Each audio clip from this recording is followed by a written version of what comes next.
Alright, hey guys, today I'm going to show you guys a video on concave layering, and really just want to show you what our expectations are as a school with Cut Craft and a Sassoon background of when we're cutting long hair, what type of layers we should use and when we should use them. I know it's a question that keeps coming up in our review classes. So there's three types of layers that we can perform, flat or square, convex or round, and then concave. Flat we would never want to do on hair longer than the shoulders. The reason for that is flat is meant to narrow a wide area, but if you're doing it on hair that is longer than the shoulders, it actually creates a ledge. Another thing that it does is it could potentially cut into the length, and if we have long hair, we're trying to preserve that length as much as possible. So convex layers or round layers would actually cut into the perimeter as well. So most of the time our clients that come in want to preserve length when they have long hair, so the only option left at that point is concave layering.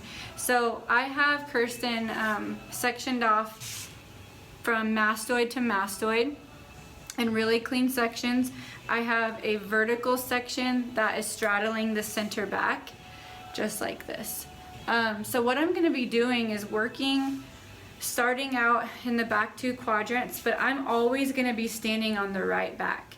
When we're cutting concave layers, we have to make sure that we're cutting from short to long. Okay? If I come over to the left-hand side and I'm cutting long to short, the likelihood of me taking too much off or cutting into my perimeter is really high. So both quadrants in the back are going to be cut from me standing right where I'm at right now. Another thing that's really important that I see on the clinic floor a lot here in Salina anyways, and I'm sure that it's just kind of through the board or across the board, is not elevating high enough. So when we're cutting concave layers, we've got to make sure that that length fully drops out. So if I'm just here, the length isn't going to drop out. In order for the length to drop out, and when I say the length, I mean everything below the occipital bone. In order for that to drop out, I have to be at least this high. See where it's starting to sag right there and finally drops out, okay? So that's what I'm looking for, is that high elevation to where everything below the occipital bone fully drops out. And that is what's going to preserve our length. So I'm gonna start right here in the center. I'm going to elevate to where that starts to sag and drop out. My fingertips are pointed down towards the crown. And again, all of that dropped out. Okay, it's okay that it dropped out. I want to keep her length. I have already prepped her and cut a line on her. I did remove about 2 inches. So now what I'm going to do is I'm going to come back up to this pivotal point right here, because all my sections are vertical pivotal and they're all coming back to that center section. So what I'm going to do is go back up to this pivoting point, or our imaginary red dot, and I'm just going to pivot out from there.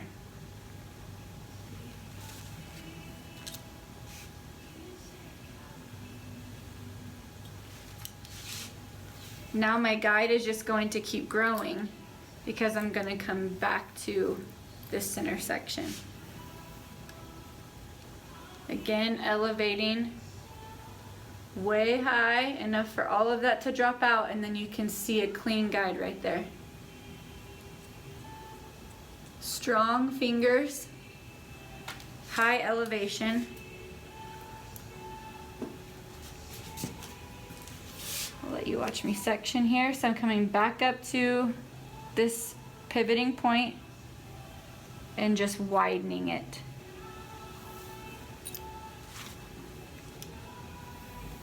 Any hair that's not being cut, I'm clipping away cleanly so that I have a really nice working space.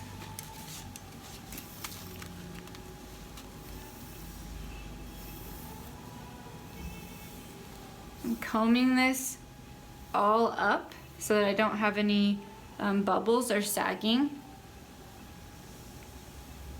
Again, elevating to the point where it all drops out.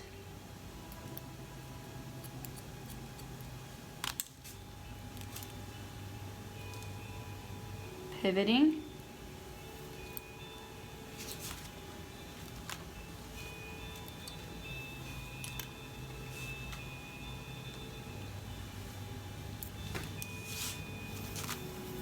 So by the time I get over here, I've got almost half of the hair, or half of the whole back side in my hands. So I always explain to students, act as if you were going to put this in like a dance pony or a nice bun or something. You don't want any bumps or anything. So I'm really grooming it. I'm taking a good amount of time combing it through and really watching my elevation, watching to make sure that I'm consistent with it. I'm over directing to center. If I went past center, I would keep it too long. If I came towards me, I would take it too short. So every single time I've got to make sure that my elevation, my over direction, all of those things that we talk about in dynamics, tension, over direction, elevation, that they're consistent. I've got one more section here.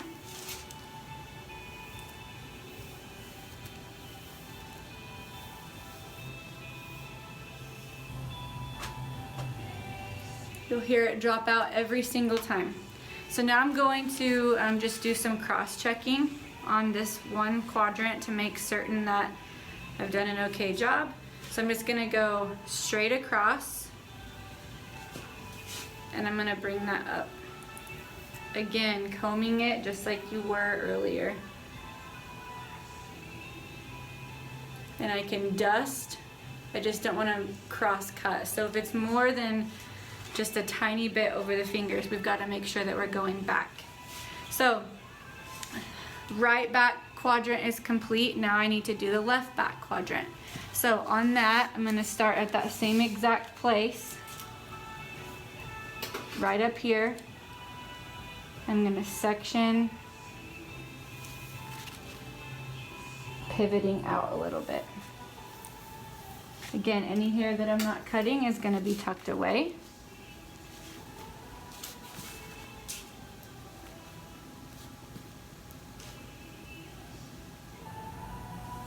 So even though I'm cutting the left back quadrant, I'm still going to remain on the right side. And that's because I need to cut from short to long. So it's still coming back to that center. Really nothing about my body position changes. Nothing about my finger angle changes. I'm still letting the hair drop out. Vertical, pivotal. Nice clean sections all the way down to the nape.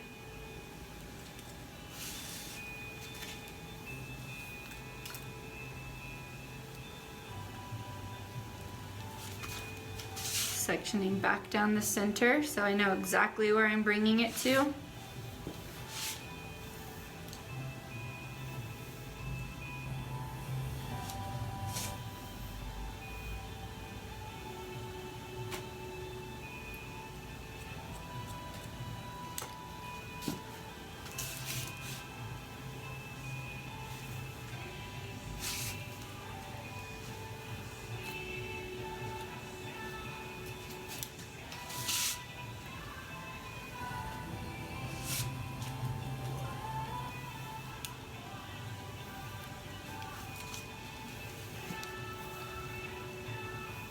Okay.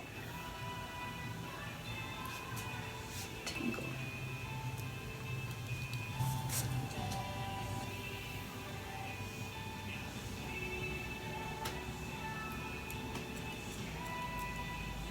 All right, and we've got one more section.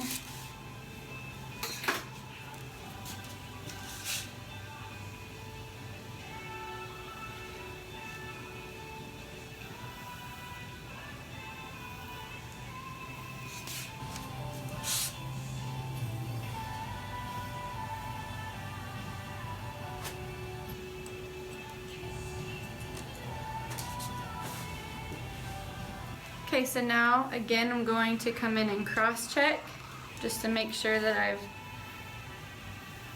got it nice and consistent all the way through. Alright, that last section looks like I didn't take enough off. So instead of cutting that, just lopping that off, I've got to go back through to my original section. There it is right there. So it was just hiding in there from me.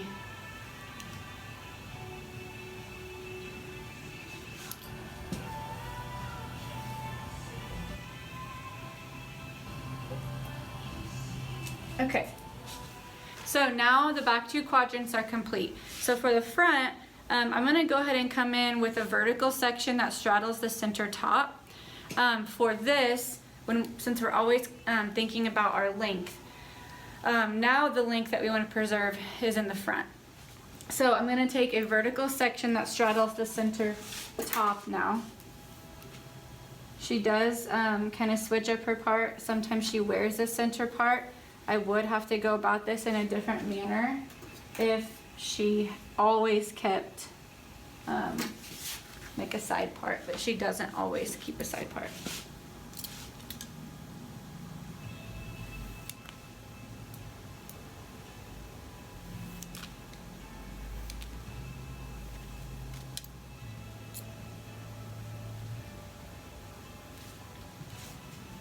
Okay.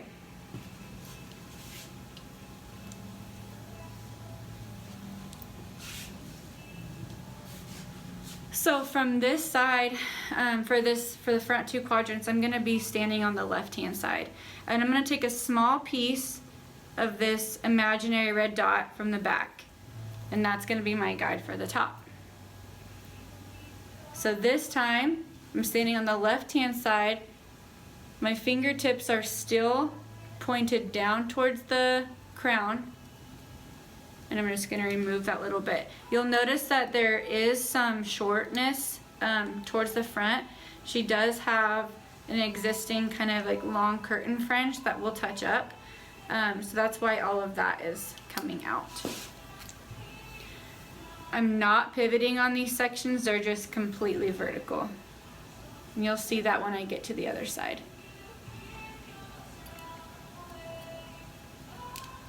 I am stopping once I hit the parietal ridge.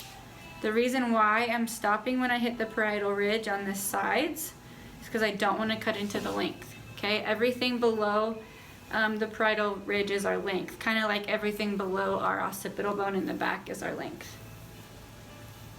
So I always just want to make sure that the front is cohesive with the back.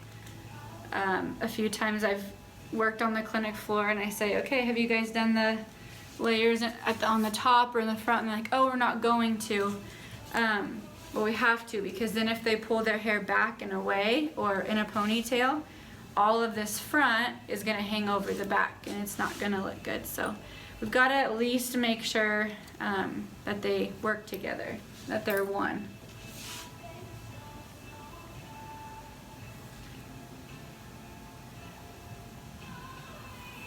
Okay, so on this right side, I can come over there to section, but I always have to make sure that before I cut, I'm always back to the left-hand side. So just vertical sections. Again, everything is really falling out from that top, and that's okay. Come over here to section.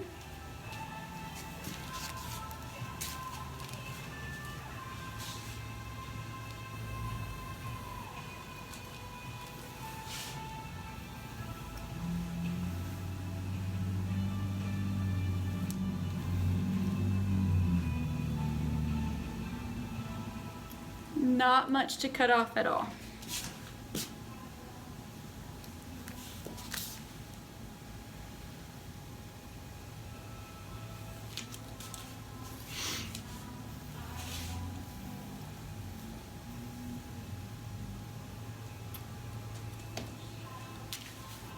So how I find the parietal ridge or where to stop, where the comb leaves the head, if you place it straight up against the side of the head, where that comb leaves the head is where the parietal ridge is located. So it looks like I got one more section before I get there. So again, all of this is our hanging length, so we're not going to cut into that at all.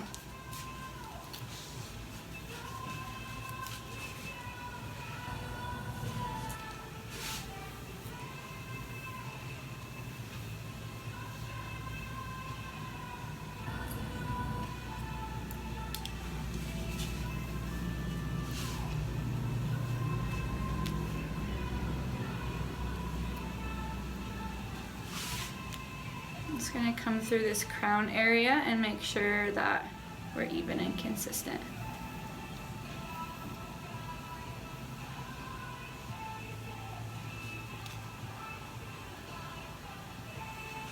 Always cross-check opposite of how you cut. So I cut vertically, coming in horizontally now to check it.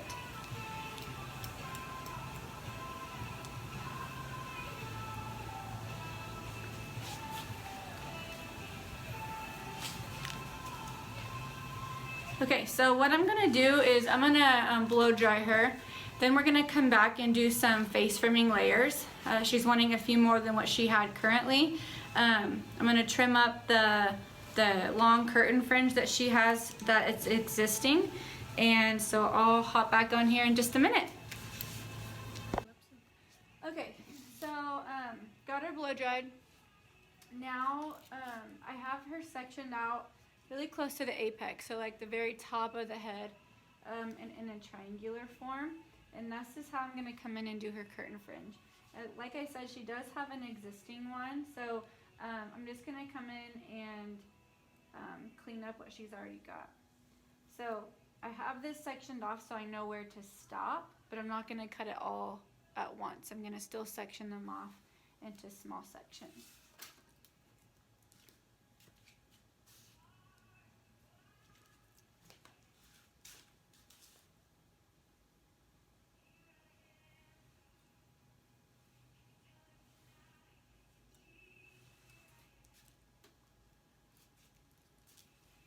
So in our consultation, she says she wants to be able to still tuck them behind her ear. So I think what I'm going to do is just go right below the chin. That way it has plenty of room to travel.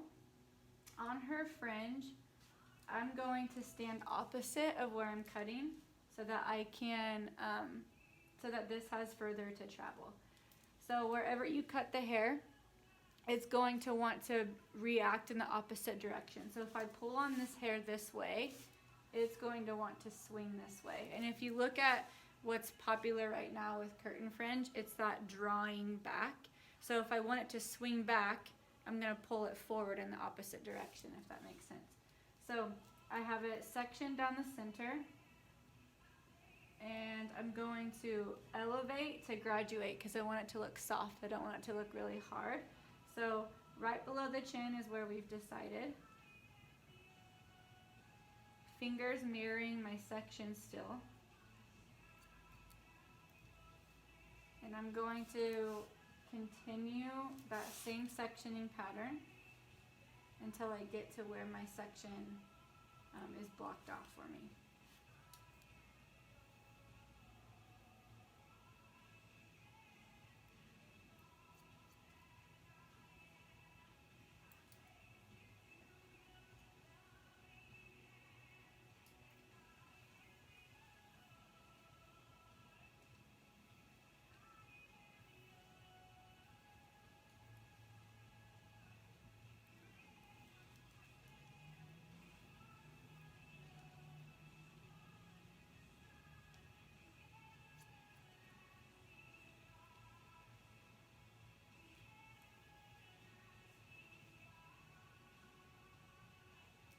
Alright, so for this side, I'm going to take just a small bit of what I did on that first side, and I'm going to come to the opposite side to cut. So very similar to what I did last time. Coming through opposite, you can see where I have a guide right there from my other side. I'm graduating palm to palm. diagonal section.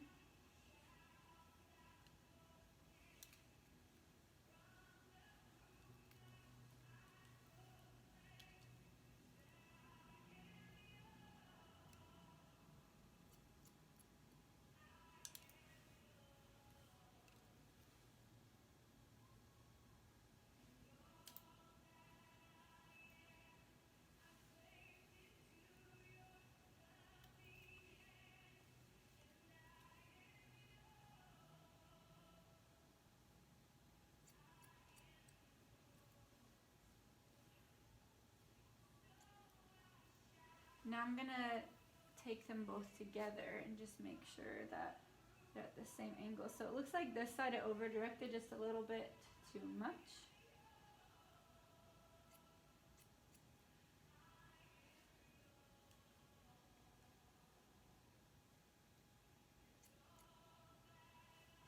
Okay, so because of the density of her hair, you're not gonna be able to do this on everybody's, but because of the density of her hair, I don't want them all to just clump up right here. So I'm going to elevate and come in and dust that in a reverse concave layer. So fingertips are pointed down. Again, I would not do that with everybody, but I am gonna come in and just do some point cutting. I want them to be really light and airy for her.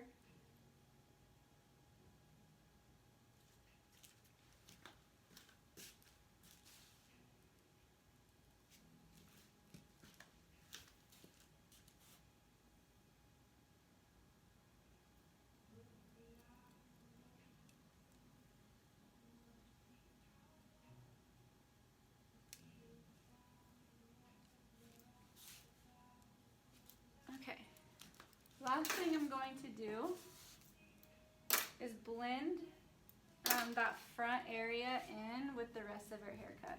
So she really talked about wanting that front to be, to have some like face framing layers. There's lots of ways that we could go about this. But at first what I'm going to do is just do some what we call slither cutting. So right where that curtain fringe ends, I have my shears open. I'm not closing them all the way, and I'm just guiding it all the way down. So it's just like small little pulses.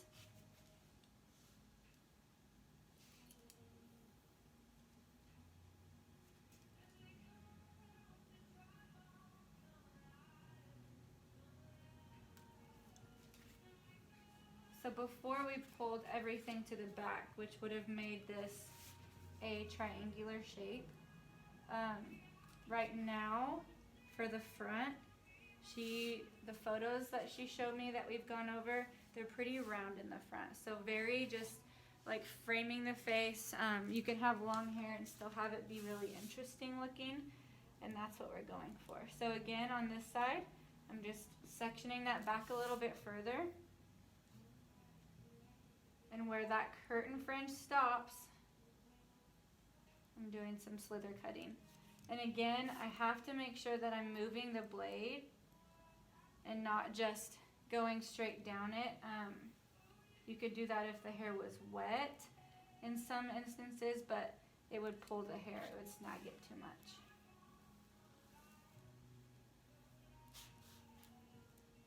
For camera purposes, I'm not standing in front of her so that you guys can see me, but if I were doing this in real life, I would be cutting it from right here.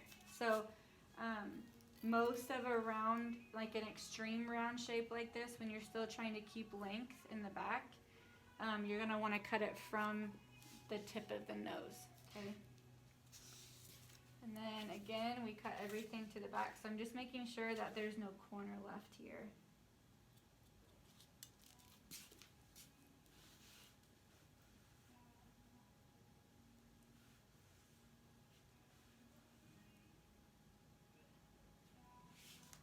Okay, I'm gonna go ahead and get her styled, but just to recap, in the back we did vertical pivotal sections, everything coming back to the center back, concave layer, so making sure that everything dropped out below the occipital bone to protect the length. That also gives us more movement concave layers is going to give us the highest form of elevation, which causes the most movement. So typically when people want layers, it's because they want to see movement in their hair and not just have the hair kind of like lifeless and dull. So we did concave layers throughout, and then we came through and cleaned up the curtain fringe that she already had existing, and then added some more face framing layers by the slithering technique. So if you guys have any questions, don't hesitate to reach out. There will be an assignment posted in regards to this haircut. So yeah, thank you.